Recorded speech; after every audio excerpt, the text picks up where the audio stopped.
Li vedete questi roccocò? Sono come quelli che mangiavo da bambino e questa è la ricetta facile per rifarli in casa. Tra le cose più belle del periodo natalizio c'è il profumo dei roccocò, ma se state fuori Napoli dove sti roccocò manco sanno che esistono, toccherà farveli da soli. E prima che mi diciate, ma Gigi sono complicati, vi fermo subito perché questa ricetta è la più semplice che troverete e vi giuro che vengono pure più buoni di quelli che comprate. E partiamo dagli ingredienti. Serve 1 kg di farina 001, 800 g di zucchero semolato e ben 900 g di mandorle. Sì, avete sentito bene, quasi 1 kg di mandorle perché i roccocò napoletani veri sono pieni zeppi di mandorle.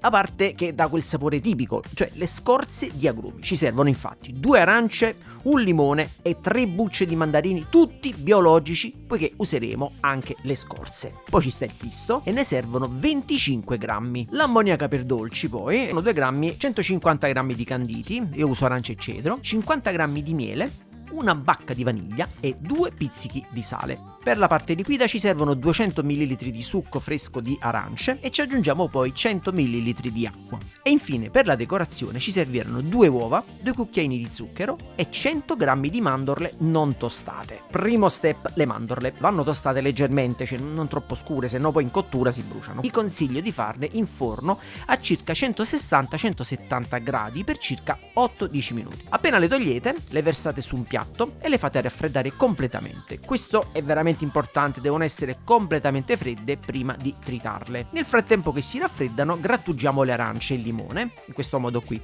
e poi tagliamo la scorza dei mandarini in quest'altro modo, prima a listarelle e poi a dadini. Ora spregniamo le arance e filtriamo il succo con un passino in modo da bloccare semi e polpa.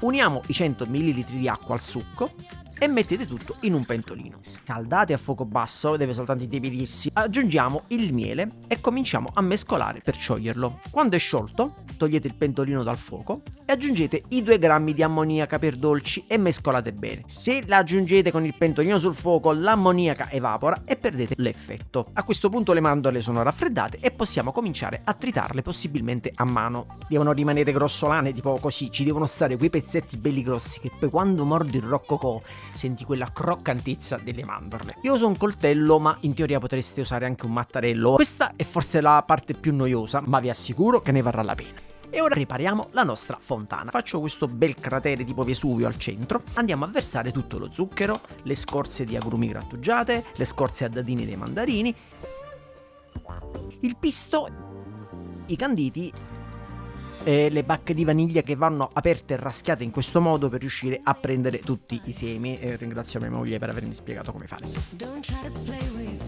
I 2 pizzichi di sale e tutte le mandorle che abbiamo tostato e tritato.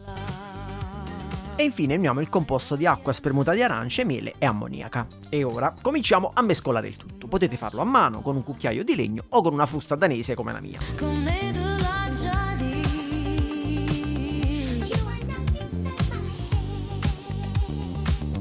Una volta mescolato grossolanamente potete passare alla fase di impastamento lavorando direttamente sul tavolo. Se l'impasto non riesce a legarsi aggiungete pochissima acqua, ma fate attenzione perché l'impasto non deve essere molle. Una volta che l'impasto è bello compattato, quindi pronto, lo dividiamo in pezzi. Io faccio circa 100 grammi l'uno, che poi vengono delle belle ciambelle di dimensione classica da circa 80 grammi una volta cotte. Guardate come si fa. Prendete un pezzo, fate un salsicciotto bello lungo tipo così, e poi lo chiudete a cerchio, ecco, proprio come una ciambella. Premete bene dove si uniscono le 2 estremità, così in cottura non si apre. E fate attenzione che il buco al centro non sia troppo piccolo perché poi in cottura magari si restringe leggermente. Le sistemate su una teglia con la carta forno, lasciate un po' di spazio tra l'una e l'altra. Prendete le mandorle intere e ne infilate 3 o 4 su ogni roccocò e ora rompete le 2 uova, le mettete in una ciotola, aggiungete lo zucchero e cominciate a sbatterle. Con un pennellino spennellate tutta la superficie di ogni roccocò. Questa spennellata darà al roccocò una particolare lucentezza una volta cotto. Forno a 150 gradi, no, non ho sbagliato, proprio 150, cottura bassa e lunga, docile e mai aggressiva. Il tempo di cottura va dai 30 ai 40 minuti a seconda del vostro forno. Appena li togliete dal forno, e questo è importante, li capovolgete. Guardate, io li metto su una grata capovolti, così raffreddano meglio e non si forma condensa che poi li ammorbidirebbe troppo. Lasciateli raffreddare così capovolti per almeno 2-3 ore, però se avete voglia di mangiarli prima mangiateli, che ve ne frega. Vedrete che però raffreddandosi induriscono ancora di più. Ed ecco qua i nostri roccocò. Guardate che bellezza, questo colore, queste mandorle, il sapore è pazzesco e quel mix di agrumi, mandorle, miele, spezie è proprio il Natale napoletano in un biscotto. Allora, vi è piaciuta questa ricetta della tradizione? Fatemelo sapere in un bel commento e se non vi siete iscritti al canale iscrivetevi adesso e mettete un bel like. Buon Natale a tutti, buoni roccocò e ciao e alla prossima!